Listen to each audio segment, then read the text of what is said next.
Bienvenue dans cette nouvelle session de notre cycle de synagogue raélienne, session au cours de laquelle nous allons aborder aujourd'hui ce qui me semble être l'un des plus grands mystères de ces 2500 dernières années, l'Arche d'Alliance. À savoir que cette synagogue, bien sûr, et avant toute chose, je me dois de vous informer qu'elle est enregistrée et fera l'objet d'un replay sur la chaîne YouTube The Elohim Third Temple, pour ceux que ça intéresse. Également, vous bénéficiez de traductions en italien, en anglais, en espagnol, et il suffit d'aller dans le module interprétation en bas de votre écran et de choisir votre langue.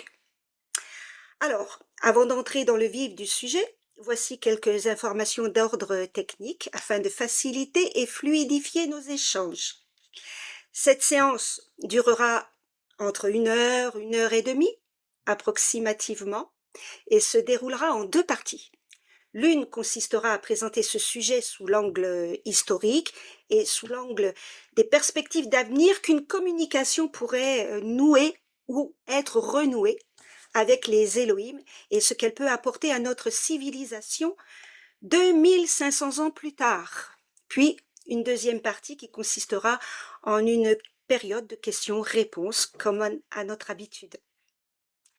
Alors, ces questions-réponses, vous pouvez les faire de 2 manières, soit par voie orale en levant exclusivement une main virtuelle, pas votre petite main chérie, une main virtuelle, et pour ce faire, il vous suffit de faire glisser votre curseur vers le bas de votre écran en faisant apparaître la barre des tâches.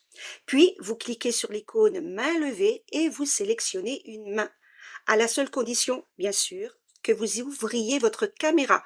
Si la caméra n'est pas ouverte, on n'ouvrira pas votre micro. C'est bon à savoir. Ainsi, l'équipe technique donc ouvrira plus facilement. Avec ce biais-là, on pourra ouvrir plus facilement vos micros et vous pourrez alors poser votre question. Sinon, pour ceux qui sont peut-être un petit peu timides et qui n'oseront peut-être pas parler, vous pourrez aussi poser vos questions par écrit dans le chat. Et là, je sélectionnerai quelques questions, puis Léon pourra y répondre tout naturellement. Donc, nous avons le plaisir, comme à notre habitude, d'accueillir aujourd'hui notre invité et spécialiste dans ce sujet hautement mystérieux, en la personne de Léon Mellul, grand rabbin raélien et porte-parole du Machia Raël. Alors Léon, bonjour. Et bienvenue, très content de t'accueillir à nouveau pour cette synagogue très spéciale sur l'Arche d'Alliance. Bonjour Léon, Marie-Léa, bonjour à tous et merci de votre présence. C'est sûr que c'est un sujet qui nous touche tous puisque l'Arche d'Alliance, comme son nom le dit, était une alliance entre les Élohim et le peuple élu qui était le peuple hébreu. Parce qu'à ce moment-là, le peuple juif n'existait pas encore et c'était le peuple hébreu.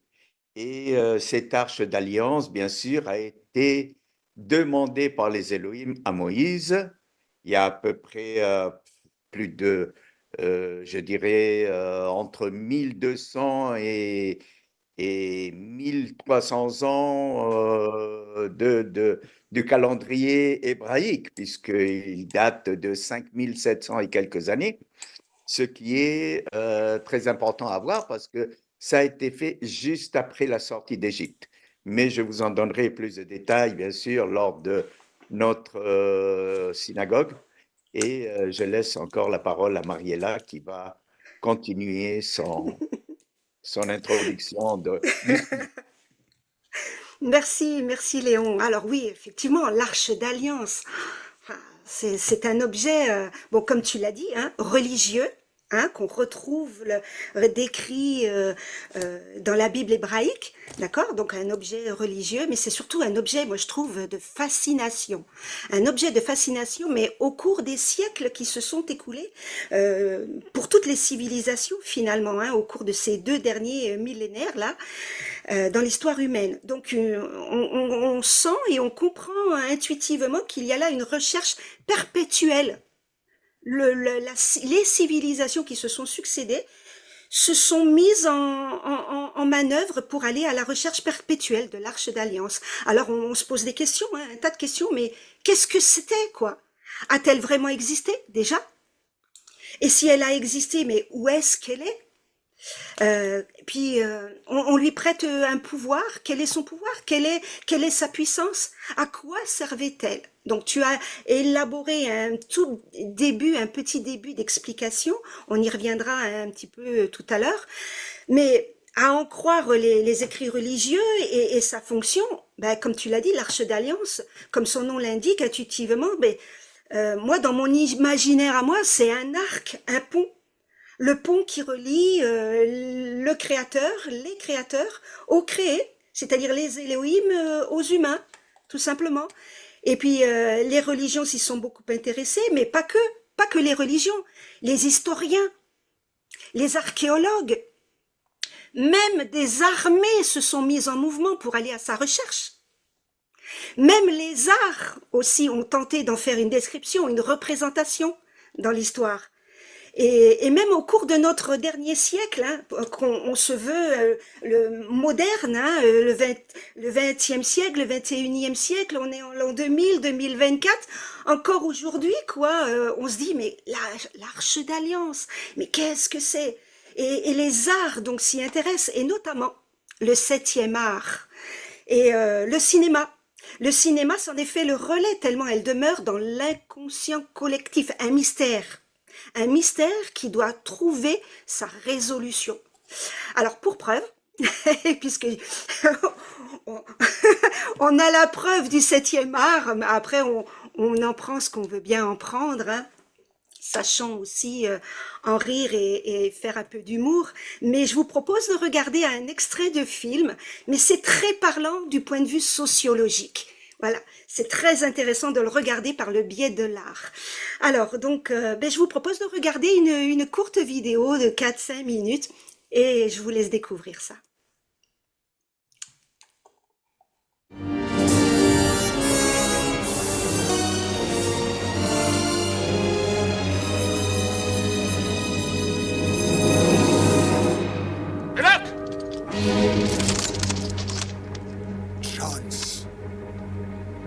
Jones!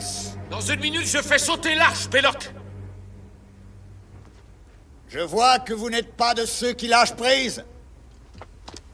Vous n'avez pas la prétention de vous échapper de cette île? Pourquoi pas, si chacun y met du sien et se montre raisonnable. Tout ce que je veux, c'est la fille! Et si nous refusons?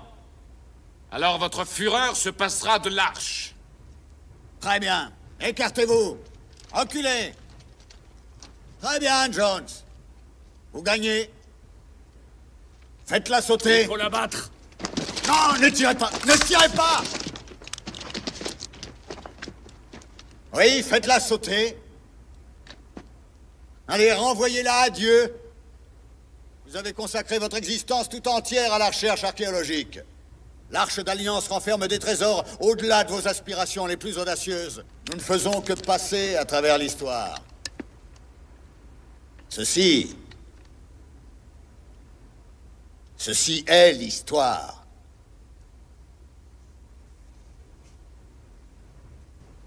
Faites ce que vous voulez.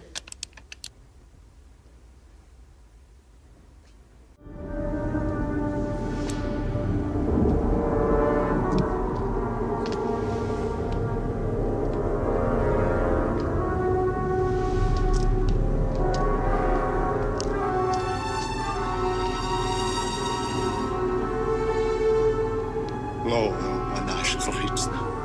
Lo albachra la hin samichna. Dihu la har kashot. O right day kashot. Be anach rakits. Ishme kadisha akira. Tushbakhan.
Ne regarde pas, ferme les yeux!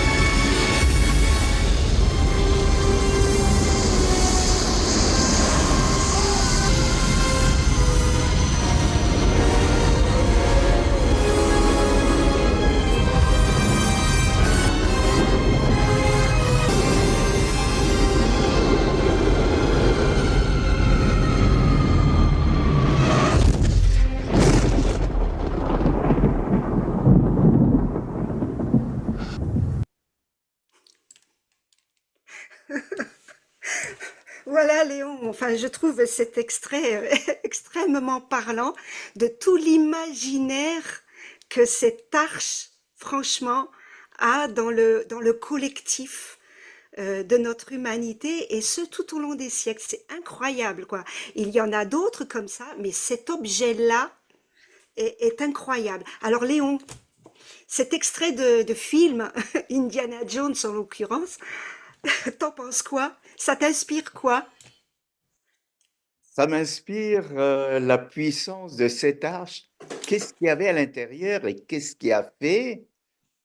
On l'a vu dans un film, mais qu'est-ce qui arrivait avec cette arche que personne ne pouvait toucher et que selon certaines descriptions, elle a été faite de matières différentes. Elle a été construite à la demande des Élohim à Moïse après lui avoir transmis les tables de la loi, les premières qu'il a apparemment brisées quand il est revenu du mont Sinaï, qui, en quelque sorte, selon moi, n'était pas sur le mont Sinaï, mais sur une autre montagne, dans une montagne d'Arabie, puisque le peuple hébreu se sont perdus 40 ans dans le désert. Et s'ils sont rentrés en terre d'Israël ou en terre promise par le Jourdain, tel que le décrit la Bible, ils n'ont pas pu rentrer par le désert, sinon ils seraient rentrés par Gaza, ce qu'on appelle Gaza aujourd'hui. Et c'est ce qui fait que pendant 40 ans que ce peuple élu a été perdu dans le désert, c'était la demande des Élohim pour que tous ceux qui étaient sortis d'Égypte puissent mourir avant d'atteindre la terre promise, à part quelques-uns. Donc, cette arche-là a été construite à la demande des Élohim. Elle a été faite 1200 à 1300 ans avant Jésus-Christ. Et elle était faite d'une façon, elle a été construite par Bezalel, qui était quelqu'un d'ingénieux, certainement, à qui Moïse a donné les instructions pour construire cette arche. Elle était faite de 3 coffres, un dans l'autre. Le premier était en bois d'acacia, qui est un bois imputrisable qui peut durer quelques centaines d'années, recouverte d'or pur de l'extérieur et recouverte d'or pur de l'intérieur. Pourquoi l'or? Donc, on sait tous que l'or, c'est le meilleur conducteur d'électricité qui existe. C'est une matière qui ne rouille pas, qui ne peut pas être altérée. Bien sûr, c'est mou pour pouvoir la façonner, la travailler, surtout quand c'est du 24 carats. Mais l'important est que cette arche-là était faite de façon à ce qu'elle puisse capter quelque chose. Et en particulier, le jour du Yom Kippour, qui est le jour le plus sacré du calendrier juif, le Kohen Gadol, qui était le grand prêtre, arrivait devant l'arche, habillé d'une façon dont je vais vous montrer tout à l'heure son accoutrement.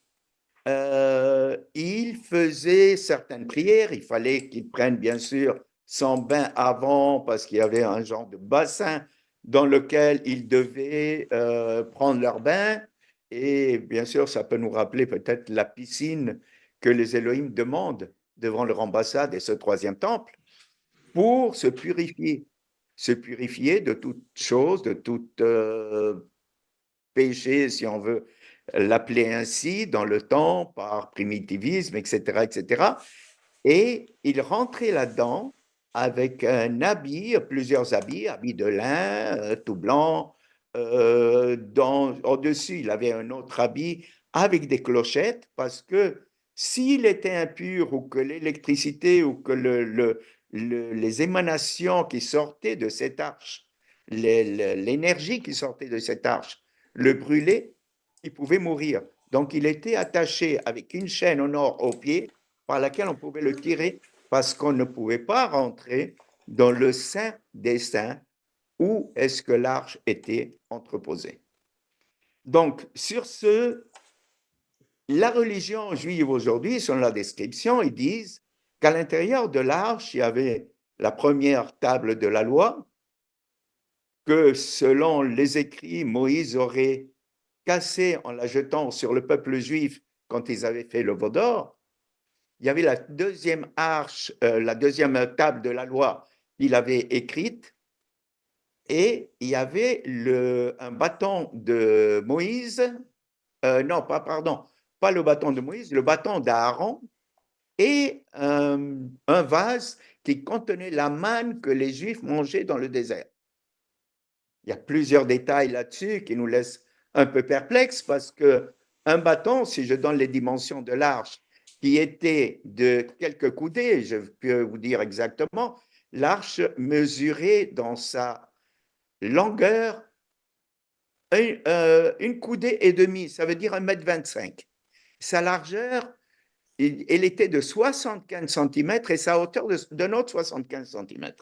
Donc, on peut se poser la question, si c'était un bâton, il ne peut pas rentrer dans une arche. Le reste, bon, mais d'après moi, et d'après certaines technicités de cette arche, elle n'était rien d'autre qu'un élément de haute puissance qui servait de radio pour communiquer avec le grand prêtre une fois par an.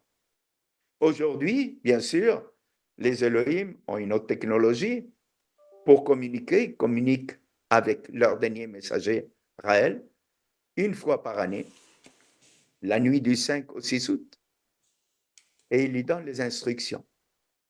Dans ce temps-là, il fallait tout un processus pour pouvoir communiquer et transmettre l'enseignement au peuple hébreu. Et dans cette arche, bien sûr, on dit le bâton d'Aaron, mais qui était le frère à Moïse. Mais ce bâton, est-ce que c'était un bâton ou une baguette magique? Parce que si l'arche mesurait 1,25 m de long, j'imagine que ce n'était pas un bâton de nain qu'il avait dans les mains. Donc, pourquoi ce bâton-là? C'est parce que c'est celui qui s'est servi apparemment pour le convertir en serpent quand ils ont été, comme Moïse s'est présenté devant le Pharaon en lui demandant de laisser sortir le peuple juif d'esclavage après 400 ans. Aaron aurait jeté le bâton à terre et bien sûr, il aurait avalé les serpents, qui serait devenu un serpent et qui aurait avalé les serpents du Pharaon, qui était un signe de la puissance, la majesté du Seigneur qui se manifestait à travers le bâton d'Aaron. Donc, ça va, pour ça, on peut y aller de l'avant. Et l'arche, à part le fait qu'elle était faite en or pur, il y avait 2 chérubins avec les ailes sur l'arche.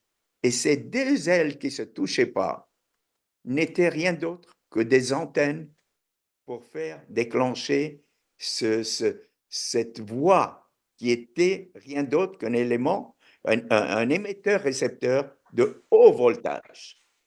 Et peut-être que je l'ai mentionné dans une de mes conférences, peut-être pas dans les synagogues, mais cette arche-là, il ne pouvait pas être touché. C'est pour ça qu'elle avait 2 grands pôles de manches en bois, si on veut, de grandes tiges de bois dans lesquelles elle devait être portée. Et par ces tiges de bois, personne ne pouvait toucher l'arche parce qu'il pouvait s'électrocuter. Et ce qu'on a comme preuve de ça, c'est que cette arche, à la sortie d'Égypte, une fois que le peuple hébreu a reçu les commandements et que tout était dans cette fameuse arche d'alliance, elle était transportée, elle était tirée par des bœufs.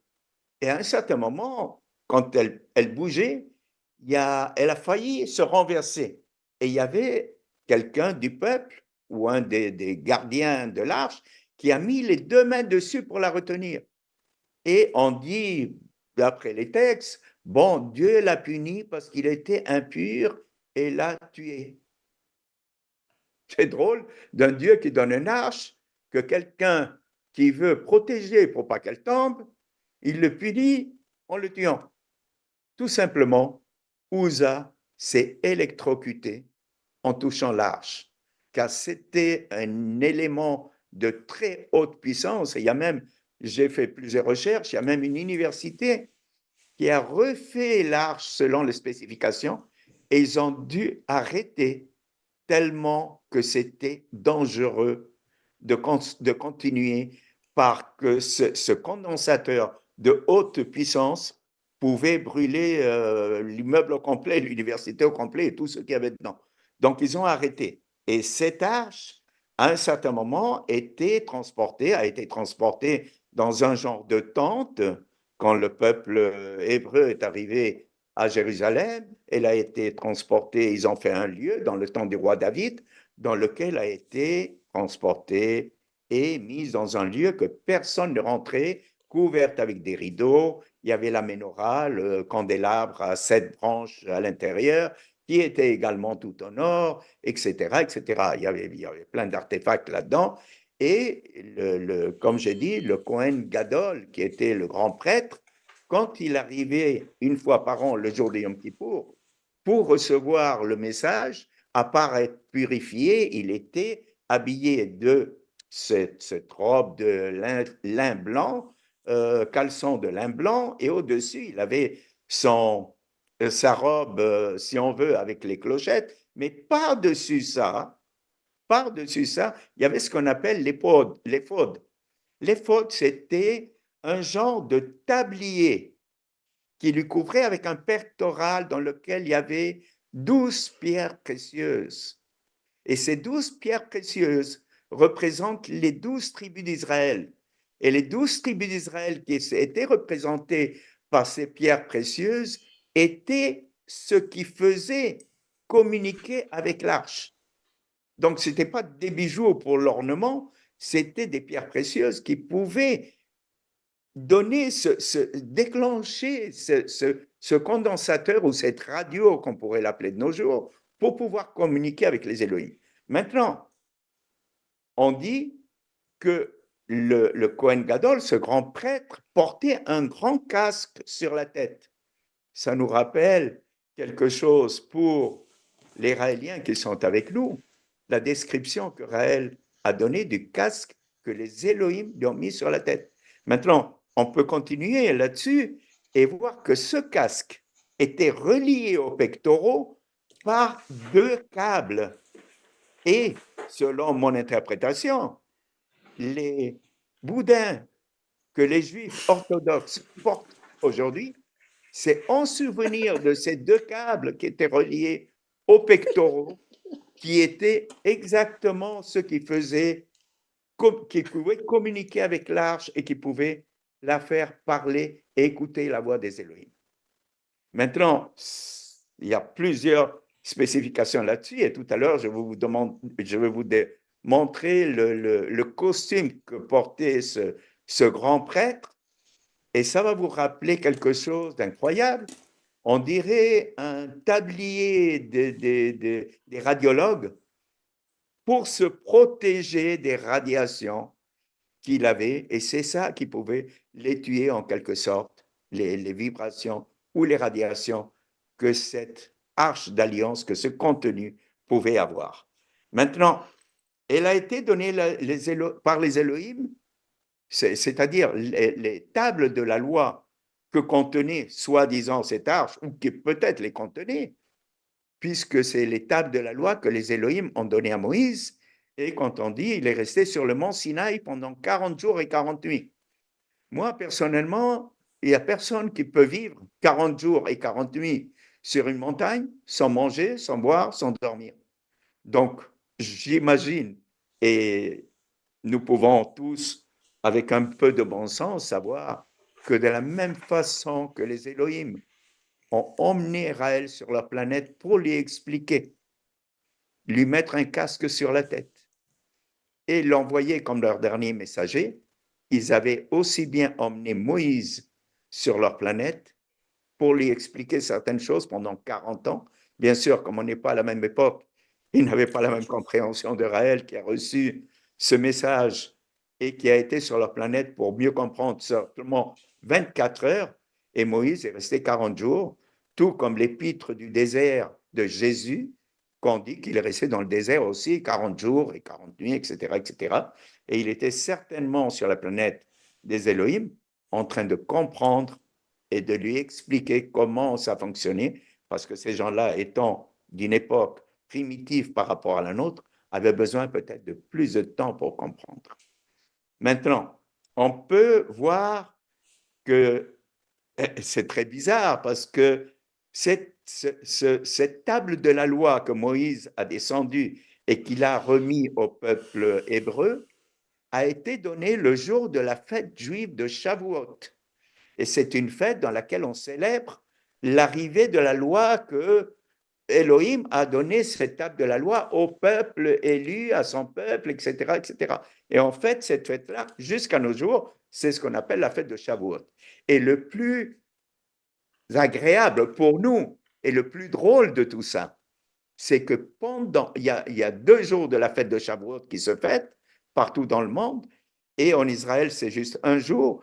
Et ce premier jour de la fête de Shavuot, on lit sur la Torah un extrait d'Ézéchiel de 1 à 1,28 qui décrit exactement l'atterrissage d'un engin volant. Et là, on peut voir avec nos yeux actuels cet atterrissage et cet engin volant selon la description d'Ézéchiel, et vous pouvez le confirmer en lisant Ézéchiel de 1 à 1,28, c'est-à-dire tout le chapitre au complet qui est très clair si on veut ouvrir les yeux et voir avec une vue, avec une conscience actuelle d'après nos connaissances. Maintenant, on peut aussi être attentif. On va maintenant faire voir un passage dans lequel on voit l'Arche d'Alliance et toutes les spécifications qui sont dessus. Alors, je vais demander à notre équipe de projeter cette...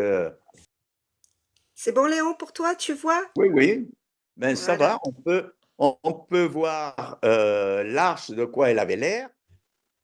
Et les 2 anges, bien sûr, l'image des ailes n'est pas de toute façon n'est pas en concordance avec ce qu'on dit, puisque les 2 ailes couvraient la tête était très pointue, énorme, elle couvrait la tête des 2 anges qui regardaient l'arche vers le bas, ce qui n'est pas nécessairement montré dans sur cette image. Et on peut voir les anneaux de l'arche qui sont là, dans lequel il y avait les grandes pôles de bois pour transporter cette arche-là, et les 2 pôles étaient aussi en acacia. Donc, tout était en or pur de 24 carats, intérieur et extérieur, en train de recouvrir le coffre d'acacia dans lequel le tout y était. On peut continuer avec quelques textes qui suivent. Et ici, voilà, l'Éternel parla à Moïse et dit, parle aux enfants d'Israël, ils feront une arche de bois d'acacia, sa longueur sera de 2 coudées et demi, 1,25 m, sa largeur d'une coudée et demie, 75 cm, et sa largeur et sa hauteur d'une coudée et demie, 75 cm. Donc, une coudée et demie ne pouvait pas être 75 cm, elle pouvait être de 1,25 m aussi, puisque ou bien il y a erreur sur les textes, ou bien moi je lis mal, une des deux. Tu la couvriras d'or pur, tu couvriras le dedans et le dehors, et tu feras une bordure d'or tout autour. Tu fondras pour elle 4 anneaux d'or que tu mettras aux 4 coins, 2 anneaux d'un côté et 2 anneaux de l'autre. Tu feras des barres de bois d'acacia et tu couvriras d'or. Tu les passeras les barres dans les anneaux sur les côtés de l'arche pour qu'elles servent à porter l'arche. les barres resteront dans les anneaux de l'arche et ne seront pas retirées. Ça veut dire que là où les anneaux, il y avait les anneaux, à cette partie-là des bois d'acacia qui servaient à la portée, elles étaient recouvertes d'or qui faisait contact avec les anneaux, mais pas le reste. Alors, tu feras 2 chérubins d'or, tu les feras d'or battu aux extrémités du propitoire, fais un chérubin d'une extrémité et fais un chérubin à l'autre extrémité. Vous ferez des chérubins sortant du propitiatoire, et à ces 2 extrémités, les chérubins entreront et tendront leurs ailes par-dessus, couvrant de leurs ailes le propitiatoire et en faisant face l'un à l'autre. Les chérubins auront la face tournée vers le propitiatoire, c'est ce que j'ai expliqué tout à l'heure, la face tournée vers le bas. Alors, qu'est-ce que c'est que le bois d'acacia? Le bois d'acacia est un bois très solide, de grande longévité, qui pourrait durer entre 500 et 1000 ans. Je vous ai dit tout à l'heure une centaine d'années, mais c'est bien plus que ça. L'or pur, bien sûr, c'est une matière inoxydable, inaltérable, excellent conducteur thermique et d'électricité. Donc, pourquoi thermique et d'électricité? S'il y avait juste des tables en pierre, selon les écrits, s'il y avait le bâton des frères de Moïse, et s'il y avait juste un vase avec la manne que les Juifs avaient mangé dans le désert. Donc, on peut continuer, et là, on peut voir un petit peu comment c'était fait ici. Nous avons le bois d'acacia qu'on peut voir dans l'image qui est en bleu, et les surfaces de l'armature qui étaient les 2 épaisseurs d'or. Et là, on peut voir mieux que ça l'arche sur le côté droit, dans lequel les faces des chérubins étaient tournées vers le bas, mais les ailes étaient complètement au-dessus d'eux. Et je pense que l'Arche d'Alliance est super condenseur. Voilà, l'Arche d'Alliance, un super condensateur électrique, un coffre à 6 faces rectangulaires pouvant se modéliser par la combinaison de 3 condensateurs plans électriques. Et quelle est la définition d'un condensateur électrique? Un condensateur plan est un composant électronique ou électrique élémentaire conduit par 2 armatures parallèles conductrices. Sa propriété principale est de pouvoir stocker les charges électriques opposées sur ces armatures. La valeur absolue de ces charges est proportionnelle à la valeur absolue de la tension qui lui est appliquée. Le condensateur est caractérisé par un coefficient de proportionnalité entre charge et tension appelé capacité électrique exprimée en farad. Donc, là, il y a toute la description du farad, etc., etc. On ne passera pas du temps à lire tout ça. Et voilà la dimension, on l'a ici, selon les armatures, et vous pourrez relire tout ça quand vous allez avoir le replay. Là, je vais continuer juste sur la phase des armatures. Plus le stockage électrique de ces 2 armatures sera important, on notera que l'arche recouverte d'or à l'intérieur et à l'extérieur, sur Exode, ça veut dire le Shemot en hébreu, Exode 25, 11, ce qui induit une totale conductivité à l'intérieur vers l'extérieur et vice-versa. Une fois l'arche chargée d'électricité statique environnante, elle pouvait se convertir en un super condensateur électrique. C'est ainsi qu'elle frappa et tua un instant les personnes qui la touchaient. L'auteur du livre de Samuel, intitulé L'Hébreu antique, il ne connaissait pas donc l'expression contemporaine liée aux décharges électriques. Toutefois, il faut apprendre que ceux qui touchaient l'arche foudroyaient en recevant la puissance des charges électriques dans Samuel 6, 6. Et toute la description ici, une fois par an, comme je vous ai déjà mentionné, pour entrer dans le sanctuaire lors des jours le plus sacré de la Torah, le Yom Kippour, jour de l'expiation, le grand prêtre sacrificateur doit se revêtir de fin lin de la tête aux pieds. Et là, vous avez toute la toutes les spécificités. Donc, vous pourrez le voir d'après, quand vous aurez le replay de cette synagogue, et ça vous donnera une meilleure idée de, de tout ce qu'on est en train de raconter ici. Ça Maintenant, on m'inspire une pourrait... question, ça m'inspire Oui, une question, Léon, tout ce que oui, tu viens vas-y. de dire là.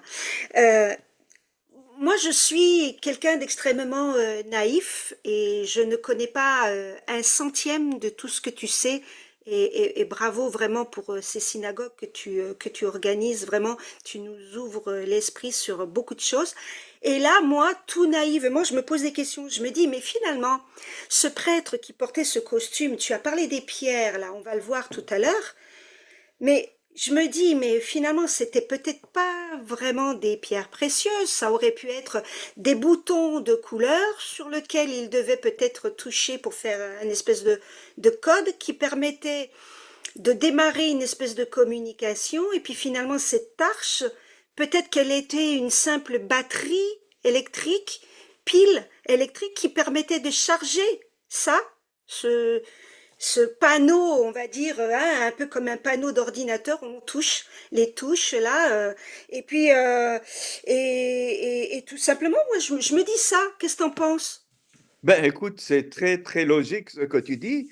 Avec notre technologie, avec la technologie de ce temps-là, comme c'était les mêmes couleurs que les pierres précieuses, et on dit que chaque tribu d'Israël était représentée par une couleur de pierres précieuses, et qu'en les réunissant tout ensemble, et justement, elles sont toutes éparpillées encore sur la surface de la terre, parce qu'il y a encore la tribu des Dan qui est en Afrique, et n'oublions pas que on dit que l'Arche d'Alliance a disparu il y a, par le dernier roi de Judée qui était, si je me souviens bien, c'était Josias, le dernier roi d'Israël, qui a fait cacher l'arche ou envoyer. Et il y a d'autres qui te disent que l'arche était dans le temple de Salomon et qu'il l'aurait envoyé à son fils, un de ses fils qu'il a eu avec la reine de Saba, il l'aurait envoyé en Éthiopie. Mais là, on parle de Josias, le dernier roi d'Israël,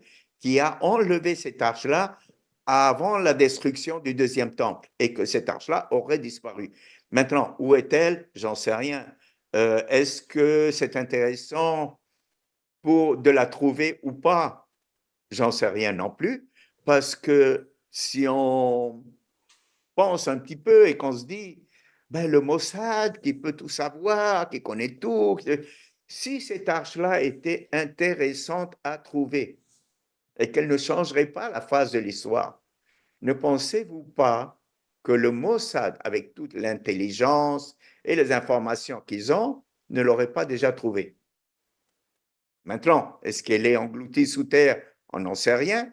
Et on a une vidéo, bien sûr, qu'on va vous montrer tout à l'heure, dans laquelle on dit que quand le troisième temple sera construit, cette arche descendra du ciel. Donc, Ouais. si elle descend du ciel, c'est qu'elle est à quelque part. Est-ce qu'elle a disparu par les créateurs pour ne pas qu'elle soit abîmée ou vidée de son contenu ou qu'elle ne donne pas des radiations électriques, etc., puisque c'est un condensateur de haute puissance. Et ce qu'il faut comprendre là-dedans, c'est que si le Mossad avait trouvé cette arche, moi, d'après moi, si elle est sur la planète Terre, on ne veut pas découvrir ce qu'il y avait dedans. Parce qu'à ce moment-là, toutes les religions s'effondreraient.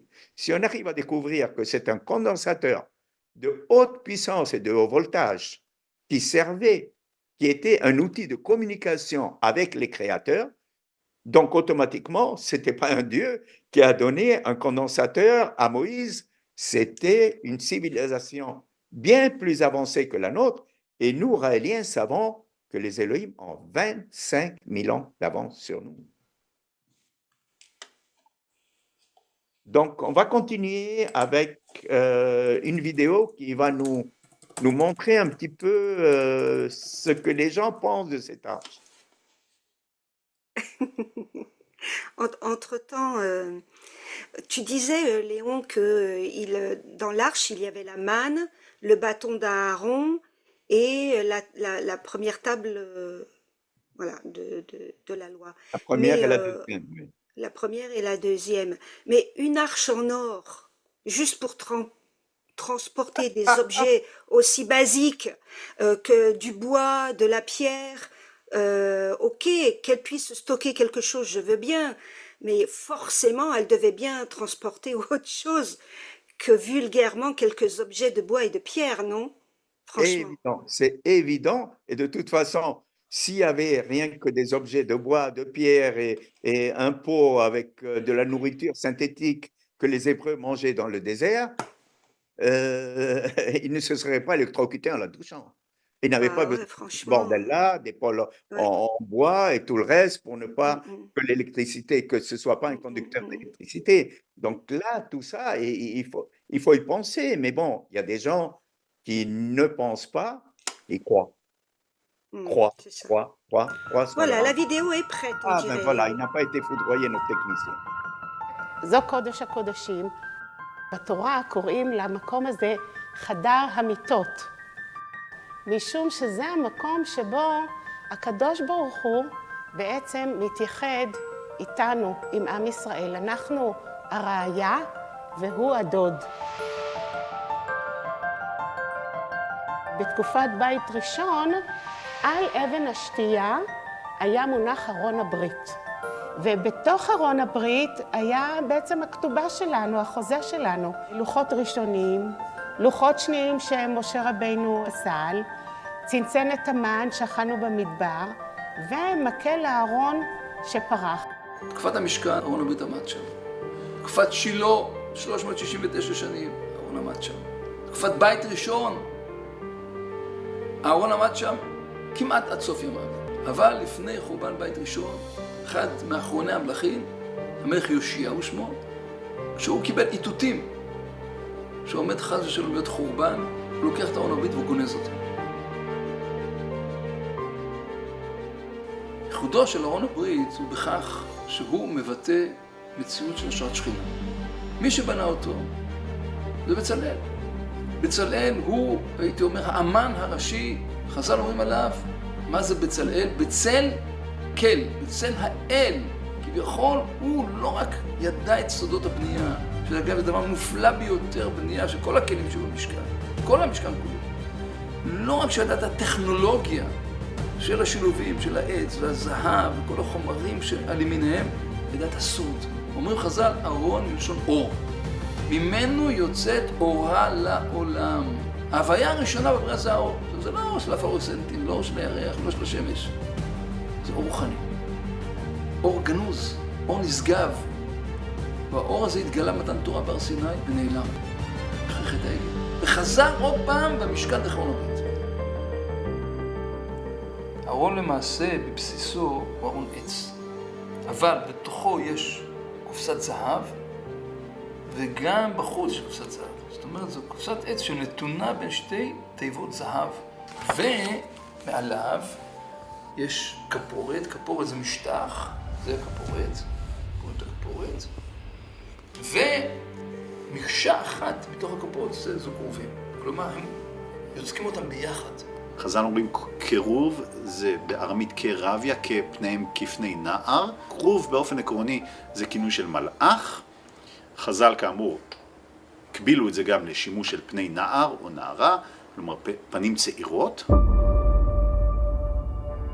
חז"ל אומרים שכאשר עם ישראל היו בקשר טוב עם הקדוש ברוך הוא והתנהגו כראוי מבחינה רוחנית וחברתית, הקרובים היו פניהם משל אחיו.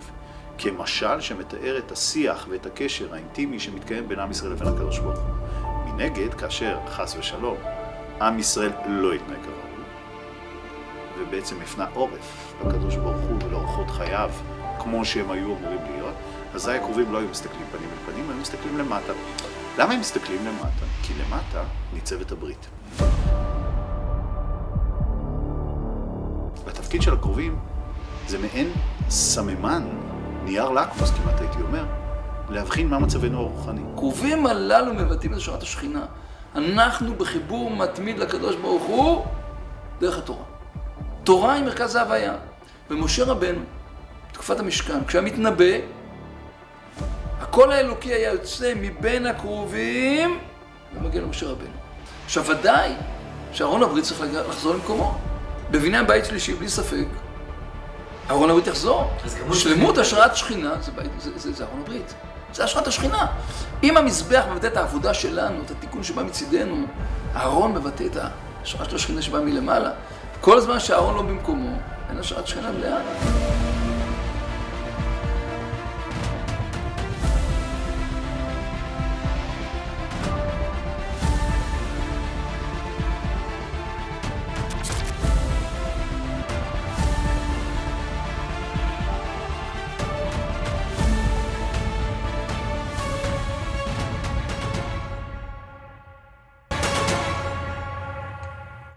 Très intéressant parce que là, ça nous laisse entrevoir, comme il le dit, à la construction du troisième temple, cette arche-là devra venir d'en haut, parce que sans l'arche, ben, le troisième temple ne pourra pas être construit.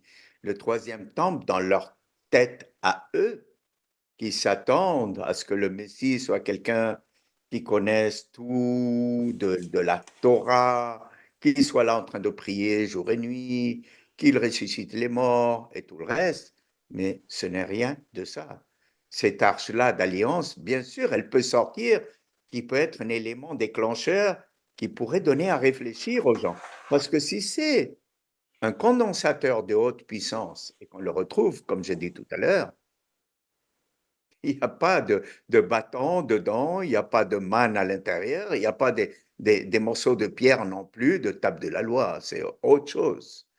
Et bien sûr, pour nous construire cette ambassade que les Elohim demandent, ce troisième temple que le dernier des prophètes demande, cette alliance qu'il y a entre les Elohim et leurs messagers, cette alliance, c'est lui qui nous a apporté la lumière. Et il y a quelqu'un d'extraordinaire que j'aime beaucoup, que j'ai invité aujourd'hui parce qu'il a fait un très beau poème quand on était à Okinawa pour le 50e anniversaire de la première rencontre de Raël, le dernier des messagers, le dernier des prophètes avec les Elohim. Il a fait un poème qui va avec cette arche, avec cette alliance qui nous relie, qui le relie aux Elohim et que nous sommes reliés à lui et aux Elohim à travers lui. À travers lui, je veux bien dire, parce que c'est très important que nous comprenions que nul ne va au Père qu'à travers le Fils. Alors, Max, s'il te plaît, on aura le plaisir de t'entendre avec ton beau poème. Ah, merci Léon. Est-ce qu'on m'entend? C'est bon? Oui. Ah, merci Léon. Écoute, j'ai le cœur qui bat à la chamade de ce que tu viens de dire de Maitreya. C'est extraordinaire parce que il est notre arche d'alliance et quand on est proche de lui, on ne brûle pas. On est rempli d'amour et ça vaut vraiment la peine. Alors, un petit poème pour Maitreya. Tu es venu, Maitreya, sans tambour ni trompette, déchirer le voile qui nous cache les étoiles. Plus de mystère, l'amour est ta présence sur terre. Tu es l'arche d'alliance entre le Très-Haut et l'ici-bas. Mais avant cela, il y avait un homme simple et modeste, un troubadour, un artiste, un poète, le premier qui a dit oui à l'appel de l'Éternel. Autrefois, les poètes étaient un peu prophètes, mais toi, Maitreya, tu es les deux à la fois. Nous rêvions tous d'un monde meilleur où l'amour en serait le vecteur. Et nous voici aujourd'hui, grâce à toi, comme ces enfants d'autrefois, qui rient, qui chantent et qui dansent sur la terre avant que la terre ne les recouvre. Infiniment merci, Maitreya, d'être le troubadour de l'infini, l'artiste de nos vies et le poète de nos rêves. Merci, cher Max, pour ce beau poème qu'on ressent ton amour, ton émotion, qui nous fait vibrer et puis il est tellement vrai. N'oublions pas que le dernier messager est Elohim, celui à qui ils ont donné le nom de Raël, est la lumière de l'humanité sur terre. Et celui qui est venu déchirer le voile qui nous cache des étoiles. Et celui qui est venu démystifier toutes les religions, car il est temps de comprendre et d'arrêter de croire. Il est celui qui a changé la vie des personnes qui ont compris. Et l'importance de ça est de comprendre et d'arrêter de croire. Parce que aujourd'hui, nous avons tout ce qu'il faut pour pouvoir comprendre, pour pouvoir, la technologie, la science nous ouvre cette possibilité et non pas de rester aveugle, ancré avec des racines, des religions primitives et moyenâgeuses qui nous tirent vers le bas. Alors ouvrons nos yeux, ouvrons notre cœur, pensons à l'amour entre les êtres, pensons à cet être de lumière qui est celui qui a apporté, qui est la voie, la vérité et la vie, et que ça fait 50 ans qu'il a voué sa vie à apporter la lumière sur terre. Et nous ne pouvons que le remercier. Merci Elohim de nous avoir envoyé votre message et votre dernier messager pour nous les apporter. Merci Elohim de nous avoir donné la capacité de les comprendre et la facilité de pouvoir les diffuser autour de nous. Et tout ça, toute cette lumière, toute cette conscience, tout cet humour et cet amour qui nous a apporté, c'est pour le mettre en œuvre, car les Elohim vont arriver entre 2025 et 2035, des éléments déclencheurs vont faire qu'on ne pourra pas cacher la vérité, car il est la voie, la vérité et la vie. Merci Max. Magnifique, très très beau, merci Max, magnifique poème et merci Léon, franchement, cette synagogue est d'une beauté infinie et puis c'est vrai que cette thématique de l'Arche d'Alliance, moi je la vois comme un symbole en fait, un symbole d'unité, un symbole d'alliance entre les Elohim, entre les humains via le Maitreya. Et pourquoi je dis le Maitreya? Parce que je suis convaincue, comme tu l'as un peu dit là, que cette arche d'alliance, on la reverra, où qu'elle soit aujourd'hui, ici sur Terre ou ailleurs, on la reverra et elle reviendra en fait dans le troisième temple. Et elle sera là, le troisième temple, qui est pour nous l'ambassade que les Elohim, créateurs de toute vie sur Terre, ont demandé à Raël de construire sur la terre. Et tout comme cette ambassade, elle est le symbole de l'alliance entre les Elohim et les humains, eh ben, l'arche d'alliance, elle est aussi ce symbole. Et en même temps, j'ai envie de dire qu'elle est aussi un témoin, quelque part. Parce que c'est bizarre, ces chérubins, dans les textes, il est écrit que quand les relations étaient mauvaises ou quand les humains agissaient mal, les chérubins avaient la face tournée vers l'arche et que quand ça allait mieux, quand ils étaient gentils, quand ils étaient bien, les humains, ils agissaient bien, eh bien les chérubins, les visages se faisaient face. Et bon, c'est une explication comme une autre, mais j'ai envie de penser, tel que c'est décrit, qu'en fait, elle était aussi un peu témoin de comment les humains se comportaient, et comment ils devaient se comporter aussi vis-à-vis de leur créateur et entre eux, quoi. Et c'est beau aussi de le voir comme ça. Et du coup, on va passer là à la période de questions. Hein. Et donc je redis juste un peu techniquement, si vous voulez poser vos questions, vous pouvez les faire de deux façons, soit par écrit dans le chat, et là il y a déjà une question qu'on va aborder. Léon.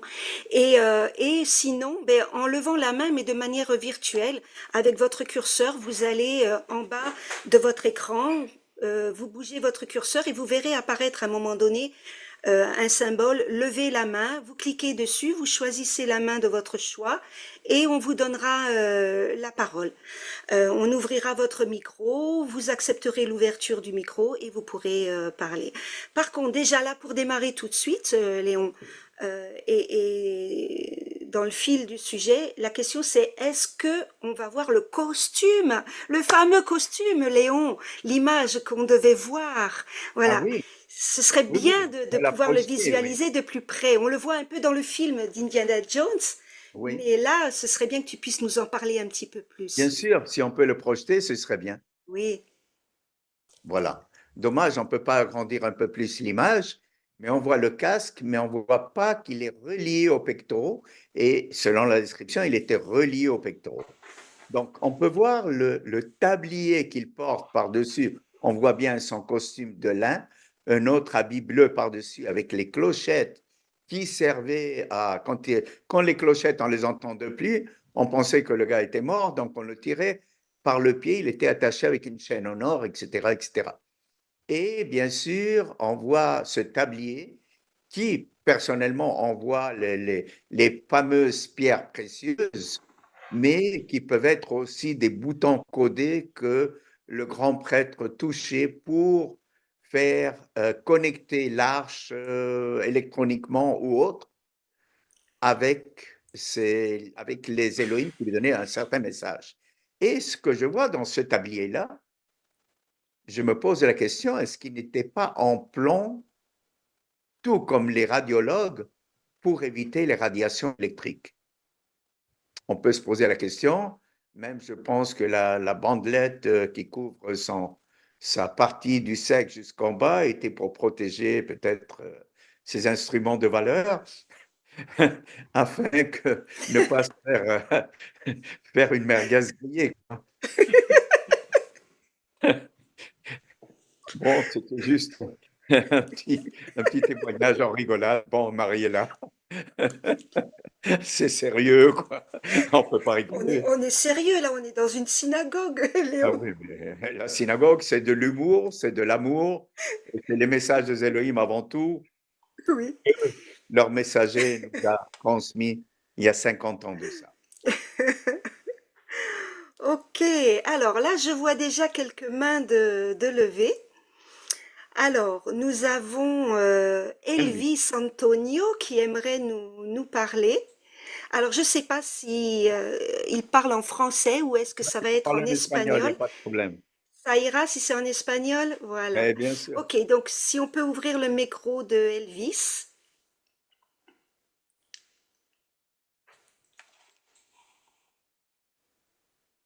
Hola, Elvis. Voilà, c'est bon. Aló, ¿me escuchan? Sí, muy bien. ¿Cómo estás? Muy bien, excelente, gracias, mi ¿No amado has traído Ariel. la guitarra? ¿No has traído la guitarra, Presley? No.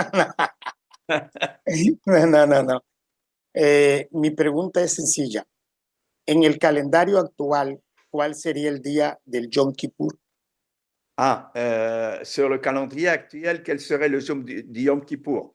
Te lo puedo decir, es en el mes de, a veces septiembre, octubre, pero según te puedo dar la especificación directa con la fecha hebraica. Con la fecha hebraica, el Kippur es espérate, te lo voy a decir, es en septiembre o octubre. Espérate, el año 2024, el día de Kippur va a caer en la fecha hebraica el 12 de Tishri, que es el mes judío, el 28 de Elul, y Elul y Tishri son 2 meses, cae el día de Kippur, corresponde al 10 de Tishri, que será el 12 del mes de octubre, perdón, el 12 de octubre. Pero cada año eso cambia según el calendario hebraico, que es un calendario lunar y no el calendario católico Normal. que ha estado inventado con mentiras, ¿no? En français, Léon? En français, Oui, Léon? pardon. Donc, il me demandait à quand est-ce que c'était, à quelle date était le Yom Kippour. Donc, j'ai sorti le calendrier hébraïque qui correspond au 10 du mois de Tishri, et dans l'année 2024, c'est au mois d'octobre, ça correspond au 10 de Tishri, et chaque année, ça correspond au 10 de Tishri du mois hébraïque, qui correspond cette année au mois d'octobre, le 12 octobre. Donc, chaque année, ça correspond à une date différente selon le calendrier hébraïque. Et ce calendrier hébraïque, bien sûr, est un calendrier lunaire, pas comme le calendrier chrétien, quoi. Donc, quelqu'un d'autre a il me semble que j'avais vu une autre main levée. Ou bien Elle dans a le chat, il y a des disparu. questions. Alors, dans le chat, peut-être, on va regarder. Ah oui, Roberta pose une question. Je suis sûre que tu as la réponse, Léon. Quelle est la différence entre juif et hébreu? Avant que le judaïsme n'existe, c'était le peuple hébreu. Donc, le judaïsme n'a pas toujours existé. Après ça, il y a eu le peuple de Judée, du temps du roi David, etc., etc. C'était avant même David, c'était la Judée. Il y avait le peuple de Judée, tout simplement.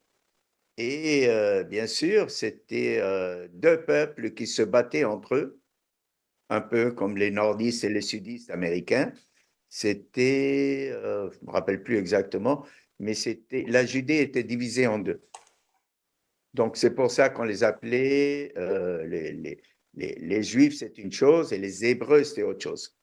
Le peuple qui est sorti d'Égypte, c'était des Hébreux, n'étaient pas des Juifs. Il n'y avait pas de judaïsme à l'époque.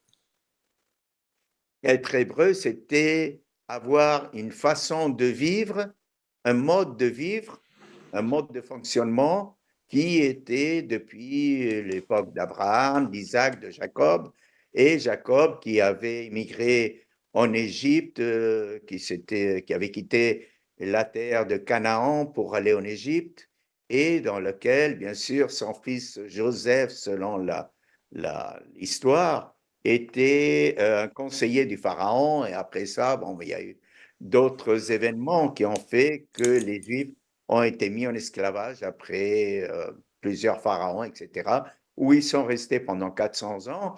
Et selon l'histoire, c'est Moïse qui les aurait fait sortir de cet esclavage par l'entremise de Moïse. C'est les Élohim qui en ont fait par l'entremise de Moïse.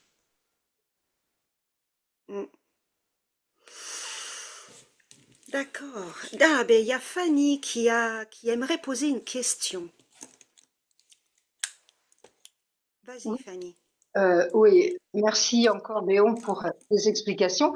Moi, effectivement, je me pose une question par rapport à cette arche d'alliance très ancienne.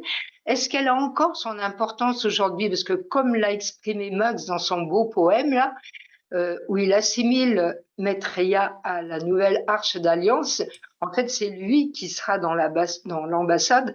Donc, c'est entre guillemets lui la nouvelle. Enfin, je le ressens comme ça. Peut-être je me trompe. La nouvelle arche d'alliance, l'ancienne, on s'en fout, parce qu'on sait qu'aujourd'hui, tous les ans, le 6 août, il reçoit télépathiquement un message des Elohim. Donc, est-ce qu'il y a encore besoin de cet instrument ancien dans l'ambassade? Excellente question, Léon. Très bonne question, Fanny. Comme j'ai dit tout à l'heure et je le répète, cette arche, pour ceux qui s'attendent à construire leur troisième temple sans le vrai Messie, sans Raël, et qui s'attendent à un religieux qui va la construire, se disent, on aura besoin de cette arche dans le troisième temple, sinon on ne pourra pas avoir un troisième temple sans l'arche. Et comme je l'ai dit tout à l'heure, notre alliance, et comme Max l'a si bien dit, notre alliance, nous l'avons avec les Elohim depuis déjà 50 ans. Notre alliance, c'est Raël.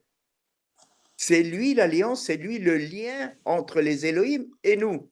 c'est lui qui apporte ce message au peuple juif, à l'humanité, pour nous relier à ceux qui l'ont rencontré et à qui lui ont donné ce message pour l'humanité. Donc, pour moi, l'arche d'alliance n'a aujourd'hui aucune valeur, à moins que ce soit une valeur symbolique, tout simplement. Mais on n'a pas besoin d'un coffre avec des pierres dedans et des conneries ou même une radio. C'est lui notre radio. C'est lui la lumière. C'est lui la voix des Elohim. C'est tout. Merveilleux, excellent, effectivement. Bon, eh bien, on glisse tout doucement vers la fin. Donc, si vous avez des questions, il faut surtout ne pas hésiter. Nous avons encore quelques minutes, si vous le souhaitez.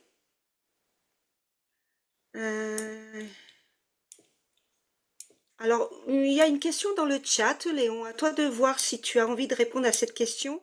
Est-ce qu'elle est dans le sujet? Je ne sais pas. Est-ce que le temple d'Aton à Karnak était aussi une ambassade sous Akhenaton? Mais là, on est dans l'histoire égyptienne et c'est peut-être pas tout à fait ton domaine, hein? Je pourrais répondre, mais je ne veux pas rentrer dans des Oui, détails qui sont plutôt dans le mystique, le temple d'un tel ou d'un tel. On est ici pour parler d'un oui, sujet bien important, ouvrir les yeux aux gens sur qui est l'Alliance aujourd'hui, qu'est-ce que c'était cette arche de l'Alliance, et si on se dit, ben, on a besoin d'une boîte avec de l'acacia recouverte d'or et tout ça, et que quand on la touche, on peut se brûler ou s'électrocuter, c'est tout simplement pour prouver que cette arche n'était pas juste avec des pierres dedans, avec un bol de nourriture synthétique et une petite baguette magique à l'intérieur. Donc, c'est ça qui est le but, c'est de dire, pour moi, comme j'ai dit tout à l'heure, on n'a pas besoin de cette arche-là.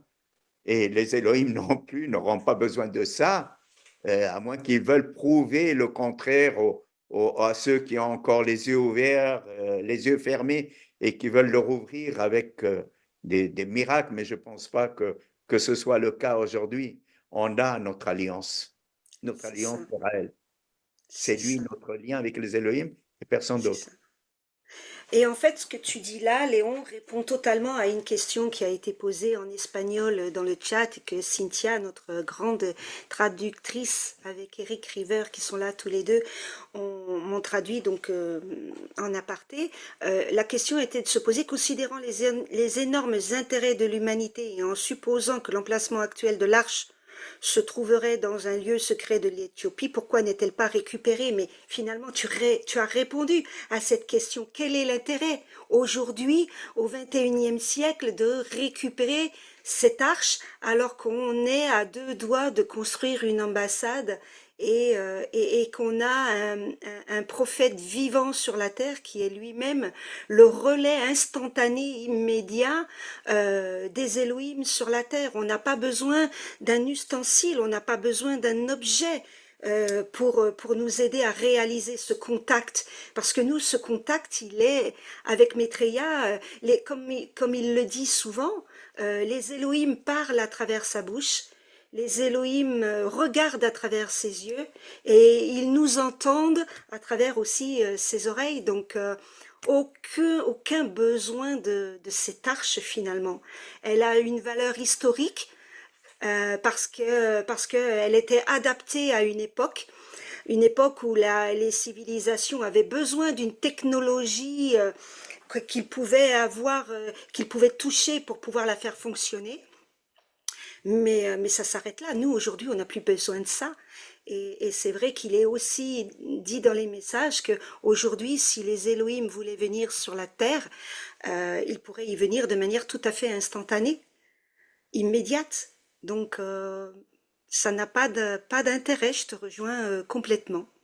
Ce qui est important, Mariella, à spécifier là-dessus, c'est sûr que si les Elohim voulaient nous donner un coup de pouce afin que tous les croyants arrêtent de croire et commencent à comprendre parce qu'ils ont besoin de plus de preuves ou autres, à ce moment-là, peut-être que l'arche apparaîtra quelque part et que, bien sûr, quand ils se rendront compte que c'est un condensateur, une radio de haute puissance et de haut voltage, ben là, ils arrêteront de se dire, il n'y a pas de bâton d'Aaron, il n'y a pas de table de la loi, il n'y a pas de choses, c'est une radio. Donc, cette radio, elle détruit toutes les religions. Qui a donné une radio à Moïse à ce temps-là pour que le grand prêtre puisse communiquer avec, etc., etc. Et pourquoi cette couverture d'or et tout le reste?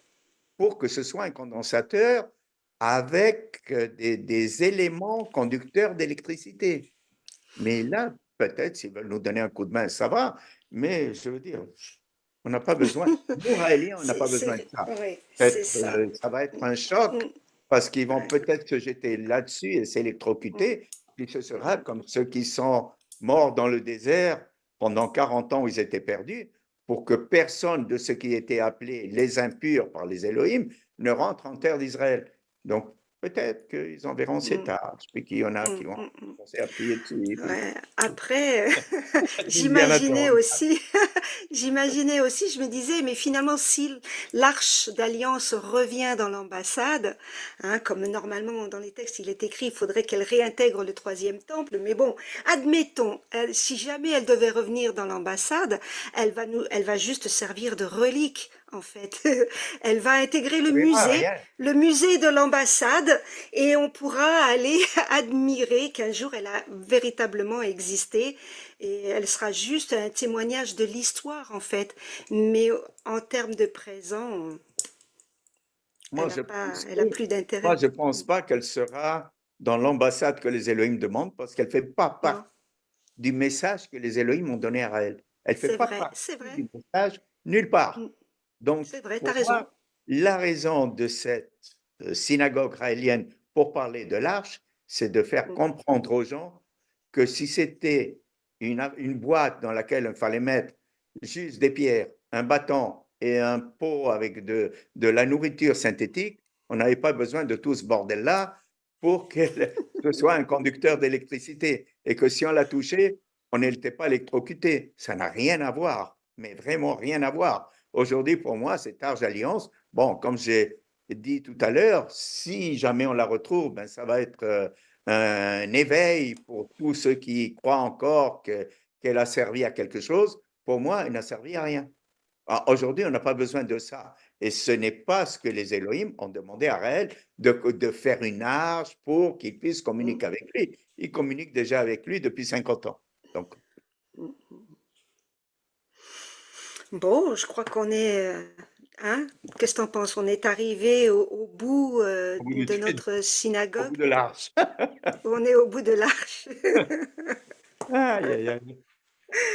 Bon, écoutez, en tout cas, merci beaucoup Léon pour cette belle séance. Merci Max pour ce magnifique poème que tu nous as partagé. Et puis, je vous propose de se revoir pour une dernière synagogue, en tout cas pour cette année.